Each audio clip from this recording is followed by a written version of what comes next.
ఎన్టీఆర్ హృతిక్ రోషన్ నటించిన war 2 movie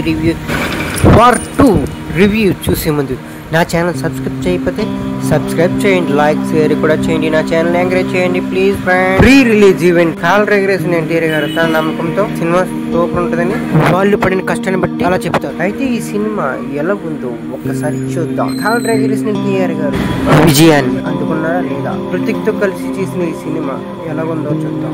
ముందు మన తెలుగులో ఎన్టీఆర్ అన్న గురించి చెప్పుకుందాం. ఎన్టీఆర్ గారు ఆల్రెడీ చాలా సినిమా తీశారు. అందులో RRR వరల్డ్ వైడ్ స్టార్ చేసింది. ఆ మేనియాతోనే ఇప్పుడు బాలీవుడ్ లోకి వెళ్ళడం కూడా జరిగింది. ఈ RRR తర్వాత రావాల్సిన సినిమా దేవర కూడా హిట్ అయింది.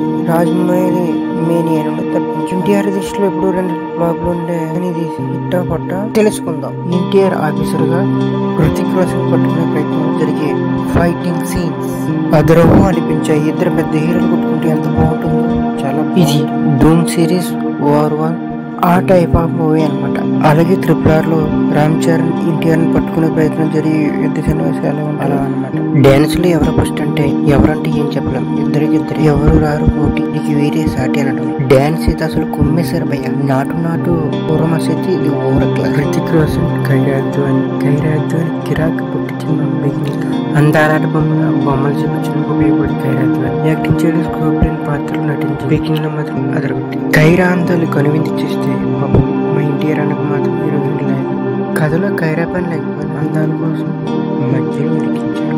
ఇది కానీ హిట్ అయితే ఖైరాకి ఎన్నో ఆఫర్లు వస్తాయి. హిట్ అని ఎందుకంటే నాకు నచ్చింది, అందరికీ నచ్చాలి కదా.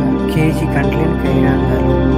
ఎన్టీఆర్ హృతిక్ రోషన్ ఫైటింగ్ సీన్ చూసారా ఎలా ఉన్నారో. గూప్స్ వస్తాయి ప్రతి ఫోటో. ఇద్దరి మధ్య fighting NTR mass action, Hrithik Roshan stylish action, ఇద్దరు సూపర్. ఎన్టీఆర్ ఎలా చూసారా? ఇప్పుడు చూసే సీన్ మాత్రం బాహుబలి 2లో చాలా ప్రభాస్ ఉన్నారు కదా పోస్టర్ లో. ఎవరిని రివ్యూస్ ఇచ్చిన ఫ్యాన్స్ కి మాత్రం పండగ. మాస్ ఫ్యాన్స్ పండుగ సూపర్ ఉంటుంది.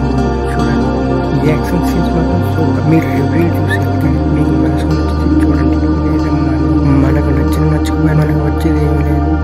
ఏదో ఆనందంగా చూడండి. ఎందుకంటే వద్దన్నా మీరు మాట్లాడాలి.